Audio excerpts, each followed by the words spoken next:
Hey guys, my name's Matt. Thanks for joining me. I'm hoping to shoot a series of videos for YouTube about my MR2 and what I'm doing to get that ready for the track, all the way from finishing the engine build to getting it back in the car and all the prep work that I'm going to be doing on that and different things to get that ready.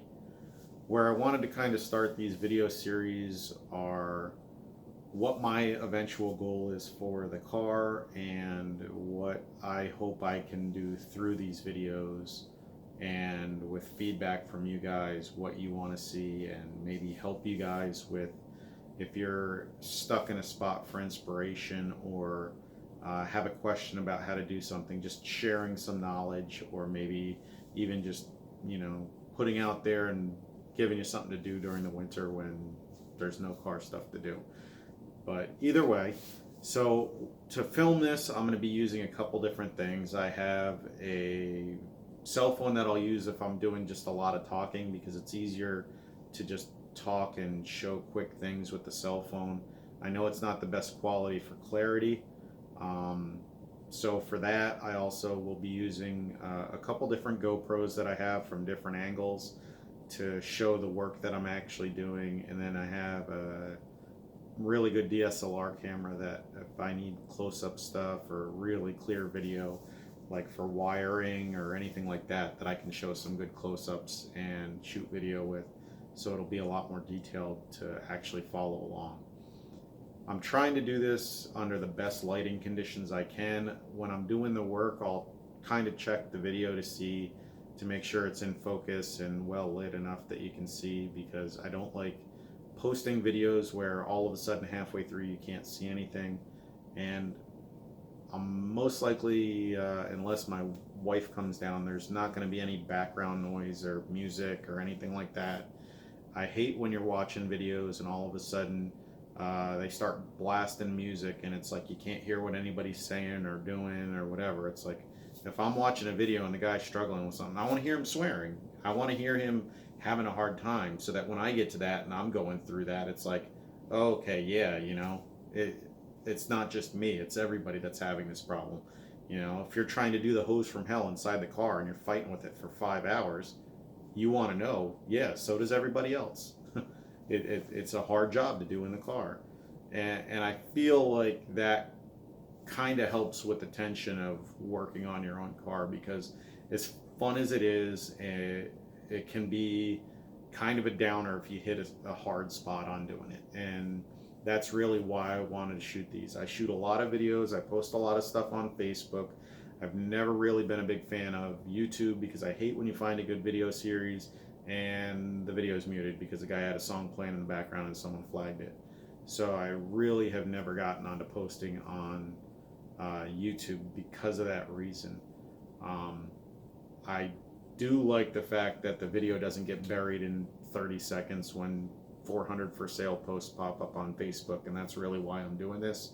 I want to kind of document my build from start to finish and share some of the ideas that I've found through other MR2 owners, through old forum posts, through different Facebook stuff, through talking with different companies and individuals in the MR2 community, that some might be kind of unique to old-fashioned to rare.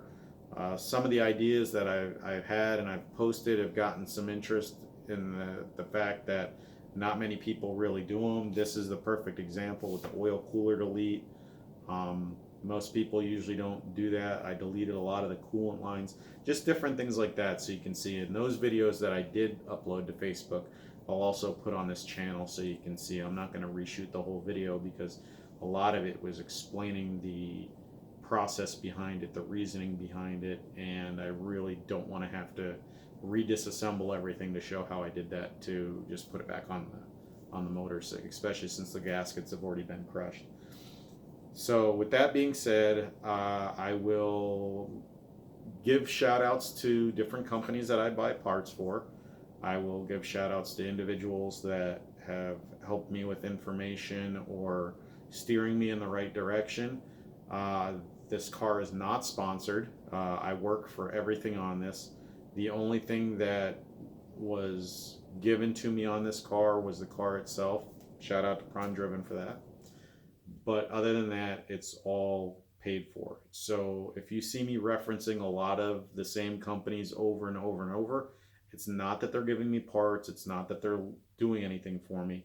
It's that I tend to be more loyal to companies that will help me with tech support, with answering questions, or guiding me when I need to make a part selection. And to me, that's very important. And the MR2 community is super lucky in that you have a lot of good vendors that will take time out of their day to answer questions through email or whatever to get you on that right path. So if you hear me shouting them out, check them out. Now, with that being said, a lot of people, when I posted about doing these videos on Facebook, said they wanted to see a full motor ripped down, how to go through it, how to refresh it, how to rebuild the motor from the ground up. Now, I got burned early on in the car game, and I swore I'd never buy another built motor from a company. And after talking with Ty at TCS, and I was trying to reach out with ATS, but I guess my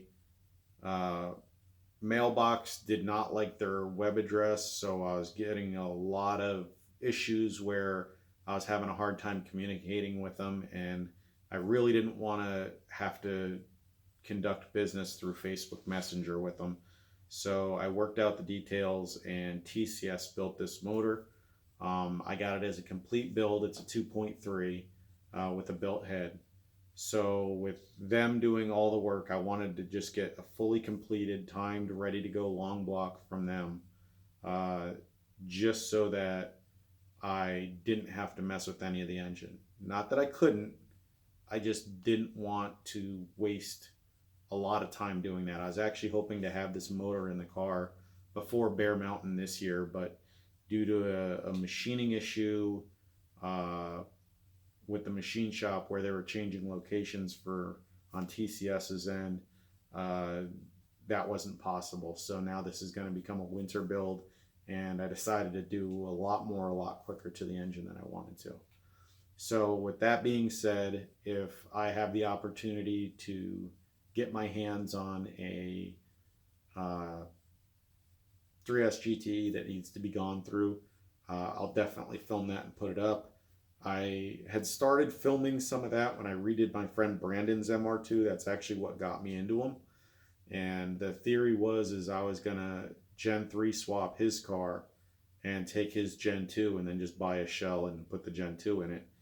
And when he started looking at the math, we ended up just regasketing and going through, checking all the clearances, reshimming his valves, and getting everything back to factory fresh and putting that together. And if anybody was at MR2, he had the blue single lens frog eye style MR2 at Bear Mountain this year. So how I plan on doing this is breaking the build up into sections, because I don't want to jump all over the place with the videos. So I'm going to go over in the first video everything I've done on the block up until now, and what parts I've used, where I got them, any difficulties I had, anything that I found that was wonky that I would do differently, anything that I would do differently to make the process better for the next time. The video after that, I'm going to be installing an ATS adapter kit with a PTE turbo on it. And then to complement that, on the next video following that, I'll be assembling the intake side, the air intake side, which is going to be an ATS straight runner manifold for a trunk mount intercooler, and the fuel rail and the fuel pressure regulator and all of those parts at the same time. Now, because of the straight runner intake manifold, that has to be installed once the motor's in the car, because you have to cut the trunk. But I'm just going to mock it up on the engine to make sure I'm not going to have any clearance issues with any of the other parts.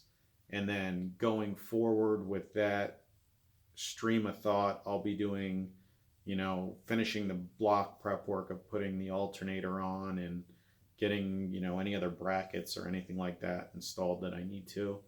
The following video will be uh, the full fuel system, so the fuel tank reinstall, the fuel filter, all the lines, running the return, and what I'm doing different than a stock build with the stock lines and things like that, and why I chose to go the way I did. After that, I have some other ideas with the coolant system, with uh, just some other small stuff that I've done differently. And obviously, if you guys want to see anything in particular, I have the whole car pretty much taken apart right now, since every section of the car is getting some attention. So I can film anything that you're interested in or want to see. And even if I do something and it doesn't work out, I'm still going to film it and show it, because me messing up something on camera might save one of you guys some hassle down the road. And a perfect example of that, and I hate to shout him out, is a gentleman that just had his carbon fiber hood fly up on his car and smash his roof and his hood. I've seen that happen personally to one of my friends. So now I always get out and check my hood pins on a carbon fiber hood to make sure the hood's latched. He didn't do that. That's why it happened. So it sucks for him, but the next guy now might have that in his mind of, let me just make sure the hood's latched. And it's something that's stupid, but these are 30-year-old cars. Dumb things can happen real quick if you're not paying attention. When you're putting something back together, you're having a fitment issue and you're fighting with something, and all of a sudden, a wrench slips and you crack something else, or you break something, or a bolt snaps off. And how do you extract a bolt from different parts? There's a lot of different stuff that can happen. So I'm hoping to try and show some of that, and point out some different things that you can do to alleviate that, to save you guys some effort down the road. So any comments, anything you want to see in particular, anything you want me to show, just drop it in the comments and we'll see what happens. Thanks for being with me.